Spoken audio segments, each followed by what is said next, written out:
Ang lulutuin natin ngayon ay munggo. Simulan na natin. Ilagay na natin ang ating kawali. Lagyan ng mantika. Tapos igisa na natin ang ating bawang. Mekos-mekos lang, mekos-mekos.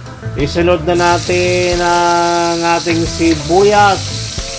At i-mekos-mekos lang natin yan. Mekos-mekos lang. Sunod na natin ang ating pork. Ang ating pork. At ating i-mekos-mekos lang. Lagyan natin ng toyo. Lagyan ng paminta. Lagyan ng MSG. At ating i-mekos-mekos lang. Mekos-mekos lang natin. Mekos-mekos. Mekos-mekos lang. Lagyan natin ng munggo. Ilagay na natin ang ating munggo at ating i-mekos-mekos. Mekos-mekos lang. Mekos-mekos. Atin lang i-mekos-mekos. At ilagay na natin ang tubig. At isa pang tubig. At ating takpan. Lutuin ang munggo. At pagluto na, ilagay na natin ang ating malunggay.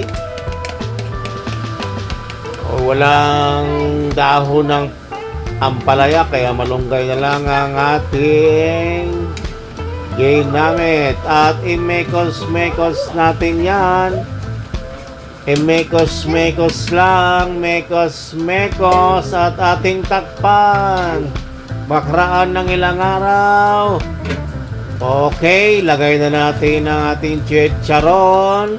Chicharon. At ating i-mekos-mekos. Chicharon.